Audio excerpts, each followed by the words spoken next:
തെളിച്ച് നാക്കിലയൊന്നു വിരിച്ച് കറിയോരോന്നായി വിളമ്പ്.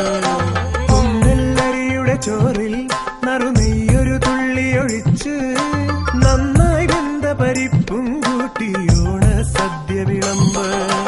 ഓണസദ്യ വിളമ്പ്. പൈമ്പാലിൽ പഞ്ചാര ചേർത്തു കുറുക്കിയ പഞ്ചാമൃതം പോലെ പാൽപായസം. വെള്ളോട്ടുരുളിയിൽ പാലഴി പോലിന്നു പൊന്തി തിളയ്ക്കുന്നു പാൽപായസം. വെള്ളോട്ടുരുളിയിൽ പാലഴി പോലിന്നു പൊന്തി തിളയ്ക്കുന്നു പാൽപായസം. തൊടുകറി ചെറുകറി തൊട്ടു നുണഞ്ഞിട്ടിലയുടെ മുന്നിലിരിക്കും പെണ്ണിൻ കവിളിന കണ്ടു കൊതിക്കുന്നുണ്ടൊരു പുന്നാരച്ചക്കൻ. പെണ്ണിൻ കല്യാണച്ചക്കൻ. പെണ്ണിൻ കല്യാണച്ചക്കൻ. മലനാടൻ ഇഞ്ചി ചെറുതായരിഞ്ഞ് നല്ലെരിവുള്ള മുളകെല്ലാം